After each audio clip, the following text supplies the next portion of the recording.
with the Oscars coming up, I got to talk about the 2023 movies. So let's do it. Come on. Magic Mike's Last Dance took everything good about the first two Magic Mike movies and just threw it in the trash and replaced it with this dumb, generic, preachy dance movie that really didn't need to exist. This movie was so bad. I would prefer to just pretend it doesn't exist and say the series ended with Double XL, because that's a funny movie. That's a really good movie. But this is not a good movie.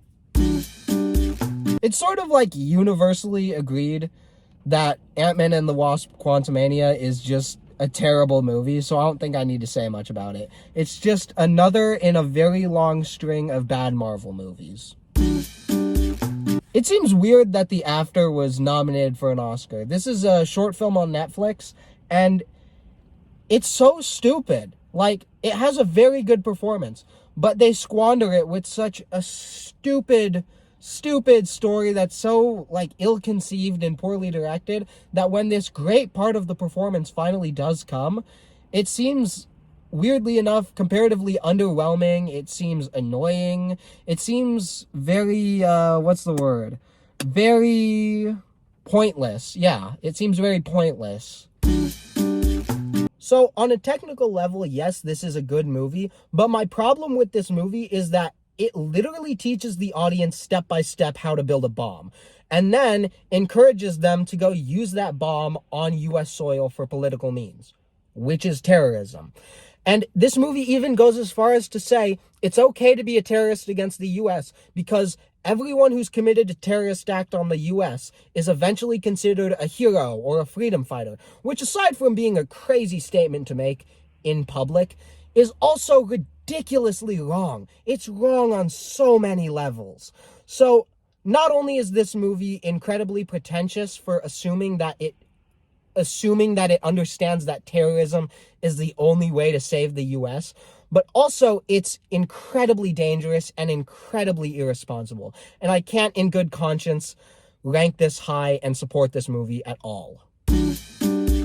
The Barber of Little Rock is a short documentary by The New Yorker that argues that because CDFIs are able to give out microloans to underfunded communities without checking their credit score, then banks should adopt this same policy for regular loans, which, if you haven't seen The Big Short, which you should, that's how you manufacture a housing crisis.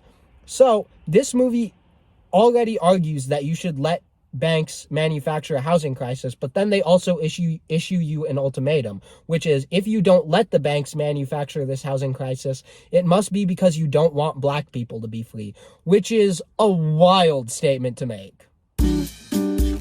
I think the performances are entertaining in this movie. This is a funny movie. There's one scene that is actually very artistic, but I just put this low because of superhero fatigue. I'm sick of superhero movies, dude.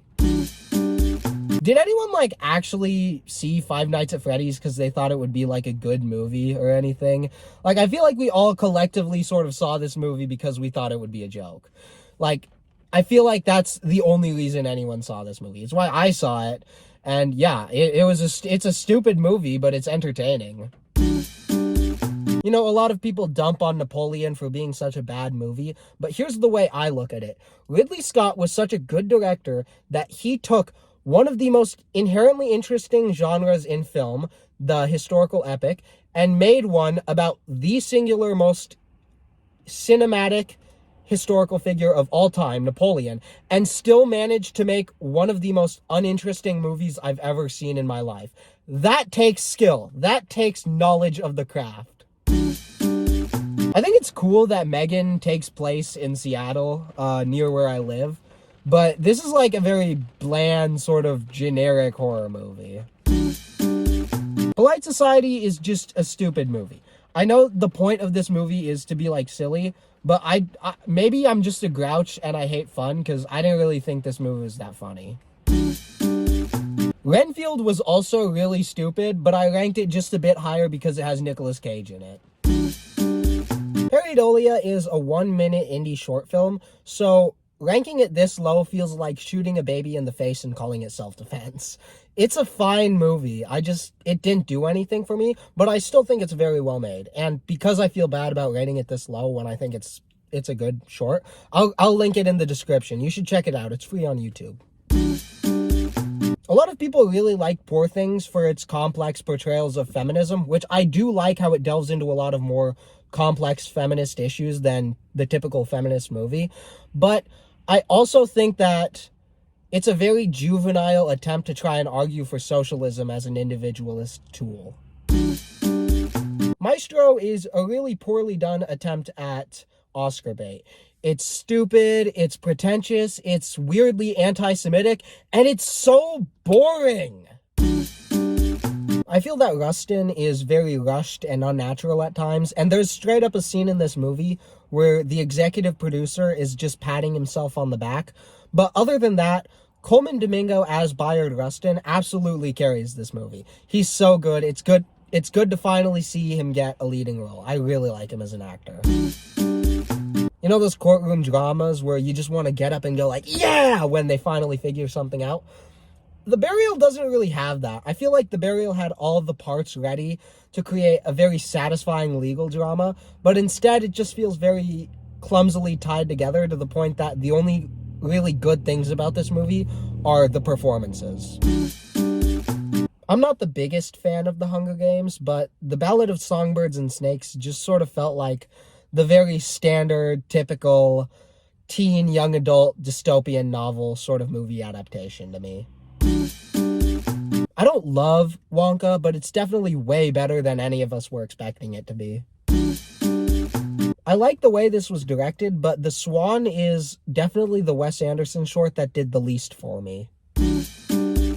Following closely up with The Swan is the short that came out the day after The Swan, The Ratcatcher. I like how Wes Anderson creates sort of a horror atmosphere in this movie, but it just sort of felt very, very disconnected to me. Like, I didn't really have anything to latch on to this movie. It just sort of felt like it was a project rather than something personal. Next Goal Wins will give you tonal whiplash. There's no consistency in how this movie wants you to feel, making this the second of Taika Waititi's bad movies. The second in a row, too. Sorry, I'm trying to block the sun with my head. I remember being so excited for Asteroid City, like I was through the roof. And it ended up so disappointing to me. Not because it didn't make sense. I rewatched it a number of times and eventually understood the point Wes Anderson was trying to make. But I feel that this is Wes Anderson at his most controlling. I definitely want to make a separate video to explain why I feel that way some other time. But for now, I didn't love Asteroid City, but I appreciate what Wes was trying to do. Extraction 2 isn't Citizen Kane, but I liked it because it improves upon a lot of aspects of the first one, and it also has some great action scenes.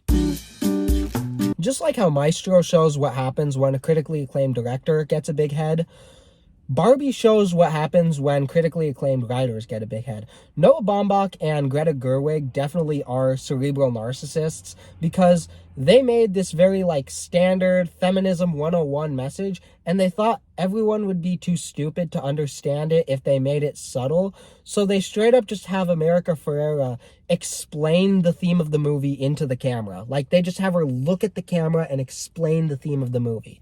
And it feels so pandering. Of course, I'm not the audience it was made for, so I can't attach a great deal of validity to my criticisms, but personally, I just didn't like it because I know Greta Gerwig and Noah Baumbach are such good writers, and I expected so much more. Granted, I did find this movie very entertaining, and I did like it. So from here on out, these are all movies I like. It's just I'm ranking them based on how much I like them. So don't get me wrong. I like Barbie still. I just had much higher expectations from Gerwig and Baumbach. The Blackening was really stupid, but what separates it from the other stupid movies that I ranked lower is I thought this movie was really funny.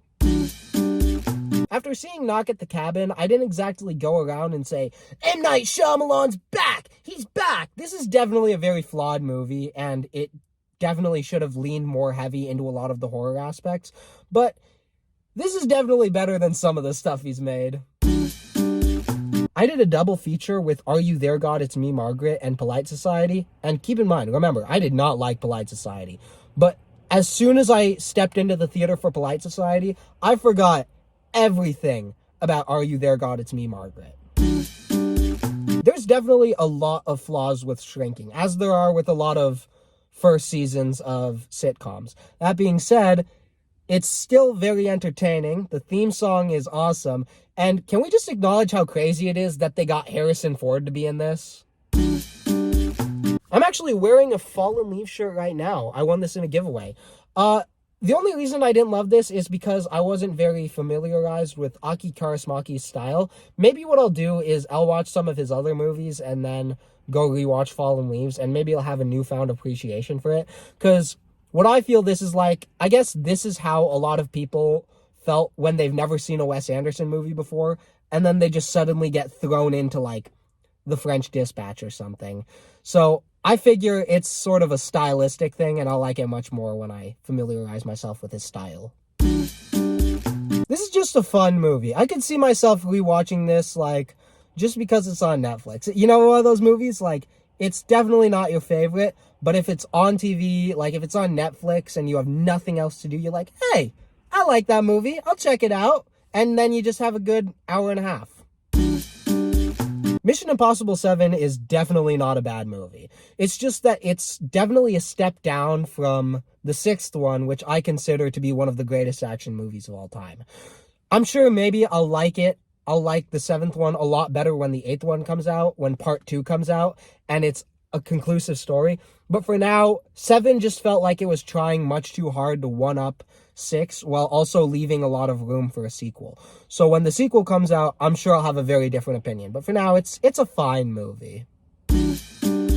Society of the Snow is a fascinating, interesting, harrowing movie. But sometimes the pacing can feel a bit... I was going to say the pacing felt glacial, but that might be in poor taste. The pacing is slow. Let's move. Alright, I had to move. Sun's getting in the camera.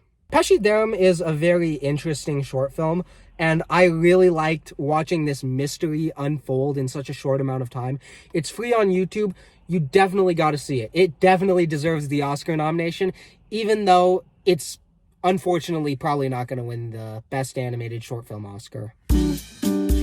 I actually liked Saltburn. The only reason I'm not rating it higher is because when my friend recommended me this movie, she said, oh, you'd like it, but I don't know if you'd be smart enough to understand it, because, like, it doesn't give you anything, you know? You have to figure everything out. You have to piece things together. And as it turns out, it actually does give you everything. There's a scene where the main character looks into the camera and explains the entire movie. And I'm rating this movie lower than I should, purely out of spite. Air is like the standard corporate biopic. Like, every corporate biopic wants to be The Social Network or wants to be The Wolf of Wall Street now. But Air is like on level with like The Founder or either of the Steve Jobs movies. Like a lot of people who saw Dungeons & Dragons, I went into this movie with low expectations and no expertise on this game at all. And now, after seeing it, I loved it, and I've played Dungeons & Dragons twice. The Sweet East is the singular most insane movie I've ever seen in my life. I can't tell you anything about this movie or give you any examples. You just gotta go into this movie blind and then wonder what the hell is happening. Listen, I am not a gay man, but I really liked Bottoms. I like this movie because it definitely represented a return to the 80s comedy where, you know, like with The Jerk or with Airplane, where it's just a joke every minute and totally nonsensical. Also, this movie had Marshawn Lynch in it, and I'm from Washington, so yeah, you kind of gotta like it. When I first watched Poison, I sort of compared it to The Ratcatcher and the Swan, Wes Anderson's other shorts from that week. I was like, it's fine, but then, towards the last, 2 minutes of this movie, everything changes, and upon rewatch, it becomes so complex, so fascinating, so well made, that you gotta love it. This is definitely one of my favorite Wes Anderson shorts. It's so incredible. It's so amazing how Wes Anderson fully realizes his style in here and uses it so much to his advantage. The Zone of Interest is, without a doubt, the singular most boring movie I've ever seen in my life. In the entire runtime, literally nothing happens in this movie. That being said, the reason I rated this so high was for two reasons. One, Jonathan Glazer does such an excellent job directing this movie. This is such a well-crafted movie. And two, there's no doubt that this is one of the most important movies of the 21st century, because this movie analyzes complicity. It shows how so many Nazis were okay with what they were doing by just totally ignoring it. And it shows all these notions of complicity and how they're still sometimes present today. And it's such a thought-provoking experience from that alone. A lot of people really hated Beau is Afraid because of how nonsensical it was, and the story definitely falls apart at times. But I watched this with the understanding that this was not so much going to be a narrative-driven movie as it was going to be driven by Ari Aster's control over the story.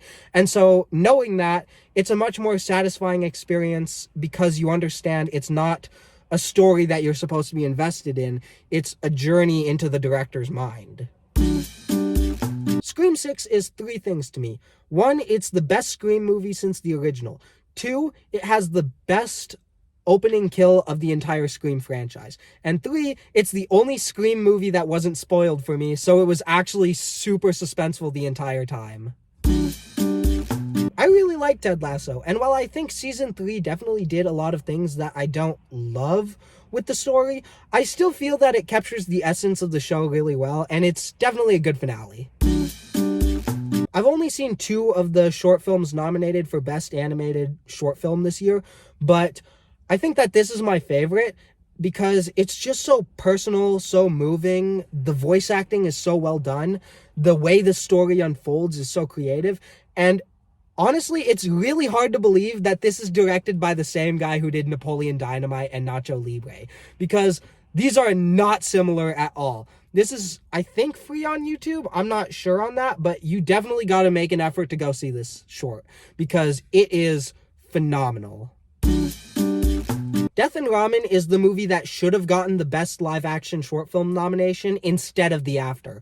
And instead, Death and Ramen wasn't even on the short list, which is annoying because not only does this short have an excellent performance from Bobby Lee, but also this is such a creative, existential, experimental, weird, everything everywhere all at once-esque sort of examination on how we live our lives and how we let other people affect us. I really like this short film, and I highly urge you to watch it. It's free on YouTube, and it is incredible. Dream Scenario is the only analysis of cancel culture our culture has that isn't a bunch of annoying comedians and culture warriors talking on a podcast like, oh man, I hate cancel culture.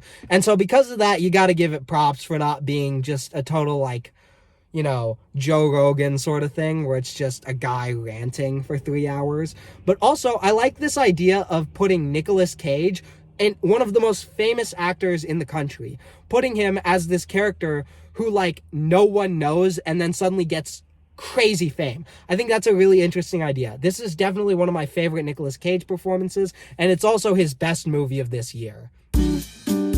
While I don't have much to say on the overall movie of Passages without spoiling a lot of it or going into territory that I'm not entirely familiar with, I will say that the opening scene of this movie is one of my favorite opening scenes of all time because it does so much at not only creating an atmosphere, but also establishing this character for who he is and getting you invested into him. I think it's a really creative opening scene, and this is definitely a very unique movie.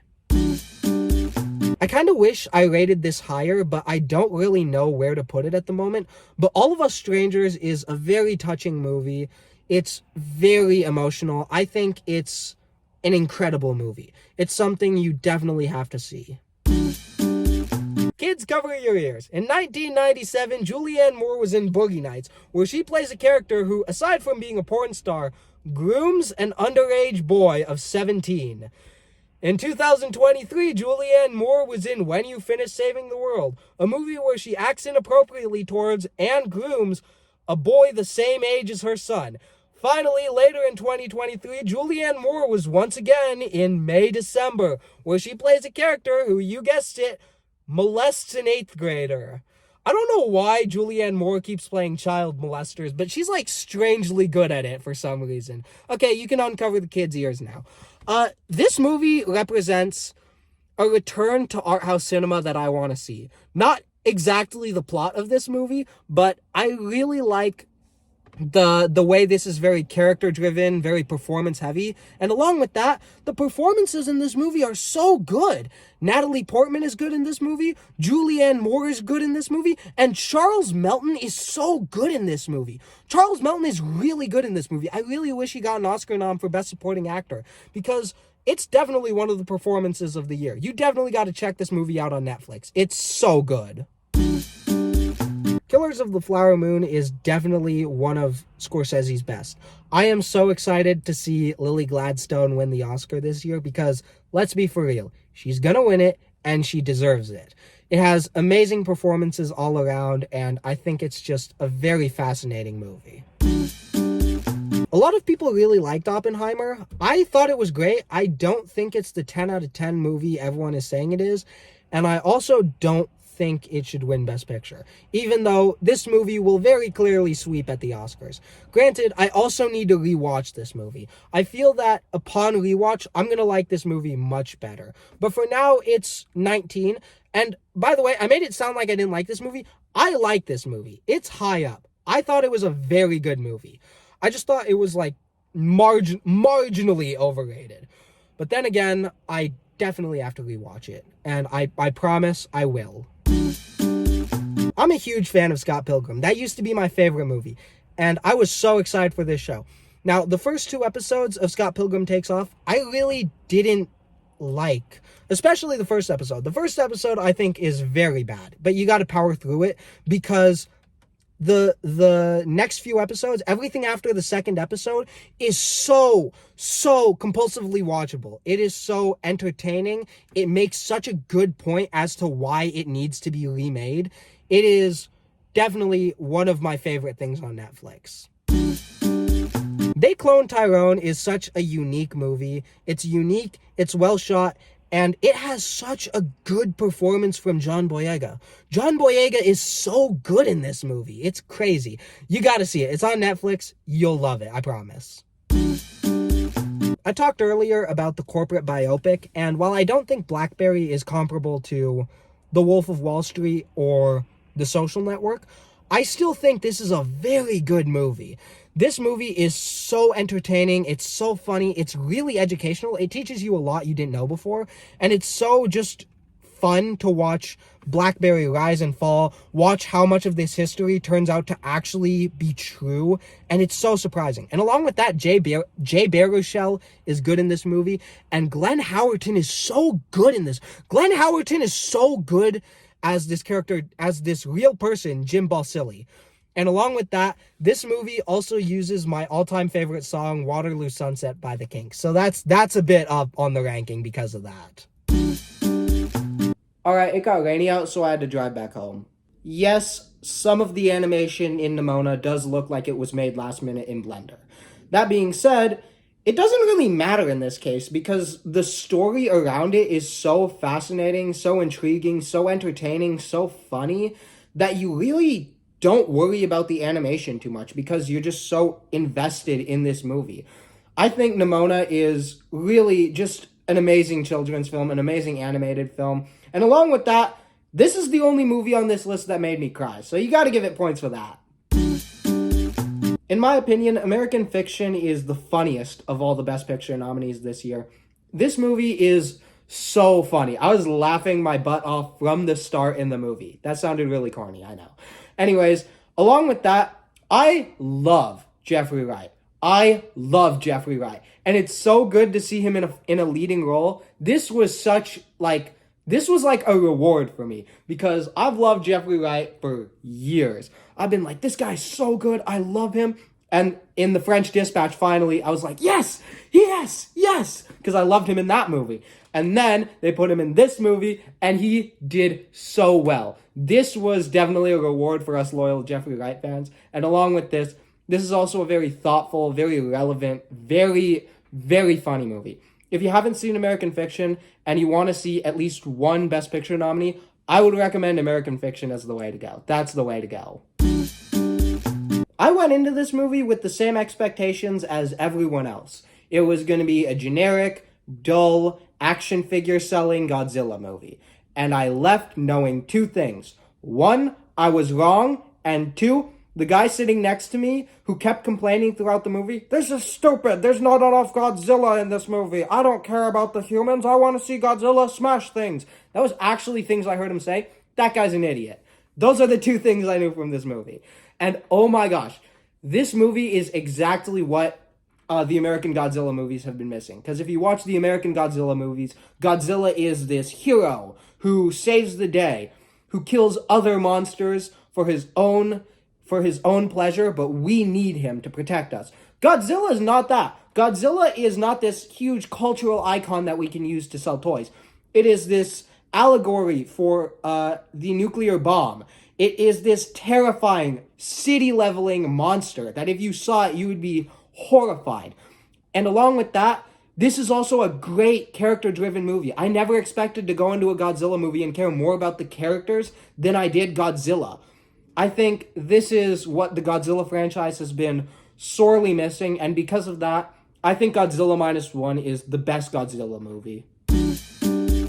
I got to see Robot Dreams before its wide theatrical release, and I've been telling everyone I know, go see this movie. It's so good. Because if there's one thing I love in this world, it's YouTube animated shorts. I love YouTube animated shorts. I watch them before I go to bed, when I'm doing my homework, when I'm eating breakfast. I watch them when I have nothing to do. I love YouTube animated shorts. My favorite, by the way, is Under This Luminous Sky, which you gotta check out. But Robot Dreams is like the feature-length version of a YouTube animated short, and it's entertaining through and through. Robot Dreams is an amazing movie about friendship, about growing apart, about finding your place among other people, about defining yourself. It is such a good movie. I highly recommend it. It's definitely one of my favorites. It's an amazing animated movie, and I know it's not going to win Best Animated Feature at the Oscars this year, but honestly, there's just a small part of me that's really hoping, please, I really want it to win something. I have a friend who said Sandra Hüller didn't deserve the Best Actress nomination at the Oscars, and instead, it should have gone to Margot Robbie because, and I quote, literally no one knows who Sandra Hüller is. And to that I say, shut up. No, Sandra Hüller in this movie is so good. Obviously, the award's going to go to Lily Gladstone, but Sandra Hüller, in my opinion, should be considered the runner-up because she is so good in this movie. There's a scene where she's arguing with someone for 20 minutes, and she's so good at acting that she's so watchable the entire time that you don't want to take your eyes off her because she's so good in that scene. And in every other scene she's in, she eats up the screen. And she just ate, bro. She ate. Oh my gosh. Anatomy of a Fall is such a well-written, well-directed, well-acted movie that it is just so gripping to watch. And along with that, it's a courtroom drama. And you remember what I said about courtroom dramas. I'm up there. I'm standing up. I'm cheering, and I cheered for this movie. John Wick 4 is the most Asian movie I've ever seen that wasn't made anywhere near Asia. This movie took a lot of inspiration, especially from John Woo, and along with that, this movie is just, I'm gonna say a curse word, so kids cover your ears. This movie is badass. Oh my gosh. Okay, so the thing I like so much about this movie is everyone knows John Wick's gonna kick everyone's butt. John Wick's gonna win the fight in the end. And so, in order to create suspense, they don't show John Wick as a more sympathizable character in each movie. They create other characters who John Wick is gonna have to kill, who then you want to root for them. So in this case, you have Donnie Yen's character, Kane, who, by the way, I love Donnie Yen. Donnie Yen is such a good actor. You have Donnie Yen's character, Kane, who you're really rooting for, and another character named Mr. Nobody, who you also really want to root for. And so because of that, the suspense is from worrying about them rather than worrying about if John Wick's gonna win the fight. And to me, that's just interesting. And along with that, the fight scenes in this movie are so good. Like I said earlier, this has Donnie Yen in it, and to give you an idea of how good Donnie Yen is in fight scenes, he is so good because he is in my all-time favorite fight scene in a movie. The table fight in Ip Man 2. Donnie Yen is so good in all the Ip Man movies, and in that particular fight scene, he goes so hard. It is amazing. The stunts in this movie are incredible. The acting is incredible. The story, the pacing, it is all amazing. John Wick 4 is the best John Wick movie in that franchise. Beef was just so interesting to watch because I loved watching this minor conflict of road rage just snowball into the most chaotic thing ever. This show is chaotic. It's so funny. It's so well written. It's great Asian representation. I really like this show. I really like Steven Yeun and Ali Wong in it together. It deserved all the Golden Globes and Emmys it won. It is a great show. You definitely got to go see it on Netflix. I think everyone who saw this movie sort of universally hated it, except for me. I really like this movie. I think When You Finish Saving the World, it really touched me. It really struck a chord with me. Kids, cover your ears. Yeah, I think there are some weird parts. Like, I think it's weird how Finn Wolfhard's character masturbates to a poem about colonization, and I think it's weird that this is the second outing of Julianne Moore playing a child molester. You can uncover the kids' ears now. But I think with all those weird things, there's also a lot of really interesting ideas here. Like the idea of being so unable to connect with your loved ones that you want to find substitutes. I think that's such an interesting idea that really isn't explored much in media. So I really like that. And along with that, the performances as well as the score by Emile Mosseri are so good. Oh my gosh. The score by Emile Mosseri in this movie is so good. I've been listening to it nonstop. It's my working music. I listen to it whenever I'm doing homework. It is so good. One of my favorite scores of the year, by far. I remember seeing the first Guardians of the Galaxy movie in theaters when I was like 7 years old, and I just loved it. I thought it was such a good movie, and since then, I've loved those movies. And it's so great to see this thing from my childhood fully mature into this amazing, beautiful, well-rounded, emotional film. This is a very, very deep, complex, emotional film. And I think it's really one of the best things of the MCU. I loved getting to see how James Gunn took this totally unknown group of superheroes and through his love and passion for them, turned them into one of the most successful comic book movies of all time. I think that's just really an amazing thing. I'm really going to miss these Guardians of the Galaxy movies, but I'm happy they knew where to end off, and I'm happy that they ended off on a good note, giving the Guardians of the Galaxy one final adventure, and such a great one that they deserve. I won't talk about the holdovers here. I did a full review for Christmas time a couple months ago. You should definitely go check that out. I think that sort of says everything I want to say about this movie. So yeah. I went to go see Across the Spider-Verse 3 times in theaters, and then when it came out on Blu-ray, I bought it knowing that it was on Netflix. I still bought it and watched it 2 more times. So that should be a good metric of how much I like this movie. I really expected The Iron Claw to just be sort of another sports movie, and it ended up being so much more. It was such a thoughtful dissection of toxic masculinity, of mental illness, of specifically depression and body dysmorphia, of feelings of inferiority. It's just such an incredible film. I really like this movie. I found it very powerful, very touching. I like how it took these big, huge men and made them so relatable. And along with that, this is just a well-directed, well-acted movie. I never thought in a million years I would be rooting for Zac Efron, but the fact that Zac Efron didn't get an Oscar nomination for Best Actor, but somehow Bradley Cooper did, why? Oh my gosh, the Oscars need to stop, They need to hop off. They need to hop off Bradley Cooper's wiener. Oh my god, they are riding him. I don't get why. They love him for some reason. But all of a sudden, when a good performance like Zac Efron comes along, they're like, what? What? What about Bradley Cooper, though? Where are we going to put Bradley Cooper if we nominate Zac Efron? Bradley Cooper was not good. Replace him with Zac Efron.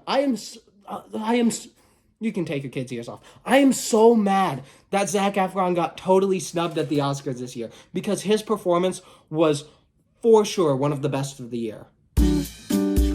All 10 episodes of Blue Eye Samurai are written by the same person who wrote Logan and Blade Runner 2049. That should be enough to get you to want to see that show. This show is so good. It is just a treat for action fans. Ignore that it's animated. Doesn't matter if you don't like animation. You're gonna like this movie. It is so good. This show is incredible. It's very heavily inspired by Tarantino and a lot inspired by Kurosawa and a bit Mulan too. It is amazing. You for sure have got to check this out. It is, as of right now, the best show on Netflix in my opinion. I say Blue Eye Samurai is the best show on Netflix because the best thing on Netflix this year is The Wonderful Story of Henry Sugar.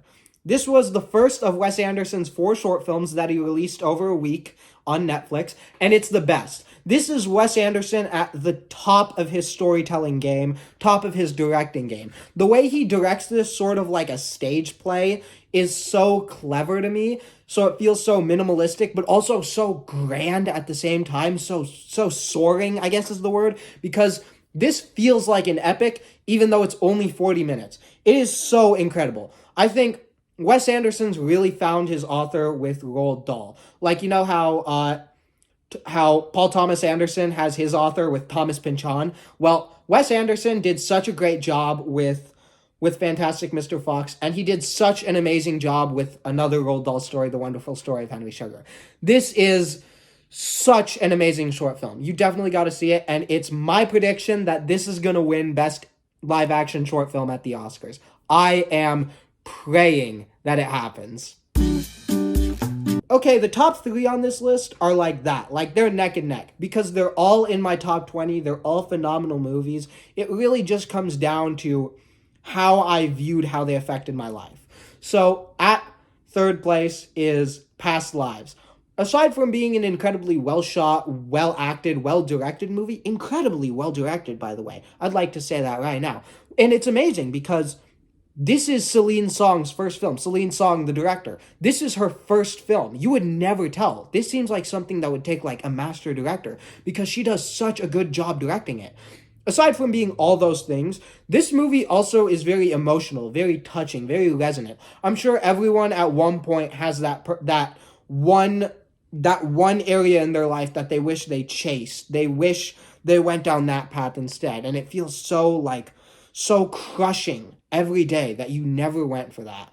And because it explores this deep theme, along with mixing it with themes of immigration, themes of loss, it's so intelligent how they create that theme, how they explore it. It's really, really, this is just an incredible film. Perfect Days takes a lot of inspiration from the films of my all-time favorite filmmaker, Yasujiro Ozu, which is always great to see because Ozu was really quite a remarkable, influential filmmaker who created a totally new language of visual storytelling that has impacted our view of cinema to this day. I think it's really amazing to see this movie back-to-back with an Ozu film and just think about that. And along with that, this is just an amazing movie. It's about finding pleasure through the simple joys of life. And I really like that message. I don't really know how to put all of it in words, but I'll just recite my Letterboxd review of this movie. It was no words, just that getting to see this movie after some stuff that happened to me recently made me feel a lot better. And I don't want to get into all that, but I think that's really what I love about cinema. I love how there can always be at least one movie out there that you see and you just relate to so well, no matter how small, no matter how insignificant the film is or how you feel, it really is amazing that there will always be a film out there to sort of express emotions and portray any sort of way you feel, any sort of action you might have taken in such a way that you feel less alone, more helped in the world. I really, really like that. Perfect Days was a film that was able to do that for me. And finally, my favorite film of the year, by far the best of the bunch, one that wasn't nominated for an Oscar for some reason, one that has remained in my mind since I've seen it. My favorite movie of the year is The Taste of Things. Was written by Vietnamese-French director Tran Anh Hung, which is nice to see some representation. You know, I'm Asian, he's Asian, and Tran Anh Hung is a very good director. The Taste of Things was directed by Tran Anh Hung and follows a gastronomist in the 1800s who falls in love with his head cook. And that idea alone is so interesting because in order to be a gastronomist working with a head cook, the two of you have to have a special bond. You have to anticipate the other's needs. You have to understand what the other wants. You have to have this unspoken chemistry. And so that alone, those two falling in love, is such a clever idea to me. And they feature as the head cook, head chef, Juliette Binoche, who is gorgeous. She is beautiful. She is stunning to look at. And she takes up the screen so well. She is perfect casting in this movie because she breathes an air of elegance into every role she's in. Along with that, speaking of elegance, this movie overall is elegant. It is magnificent. It is incredibly romantic. This film takes such a mundane task as cooking and uses fluid camera work, uses creativity, uses good directing, uses warm lighting to create this sensuous, sometimes erotic, certainly captivating environment around this cooking, around this mundane task, around this act. It makes it such an inviting task to watch. Through and through, this movie is something you can't take your eyes off. I could not stop watching. I was invested in these amazing characters, in watching their romance blossom. The Taste of Things, unfortunately, has flown under the radar, but I do hope that in the coming years, this will eventually get noticed. It will be considered for the masterpiece that it is, and soon people will be asking, man, why did The Taste of Things go unheard of? It's an amazing movie. It's a masterpiece. I heavily implore you to go see The Taste of Things. It is my favorite movie of the year. It's certainly one of my favorite movies of all time, and it is a great cap to an amazing year of film. Well, that's just about going to do it for this year. It's been amazing. I've loved getting to see all these movies. I've loved going to the theaters every time this year. Even if I've seen a bad movie, I've loved it, as I do every year and as I will continue to do. Before you leave, why don't you tell me, what's your favorite movie of 2023, and what do you want to see win Best Picture? I mean, obviously it's going to be Oppenheimer, but what do you want to see win Best Picture? What are your predictions? After you tell me about those two things, you can head on out. Stay safe and watch good movies. Bye!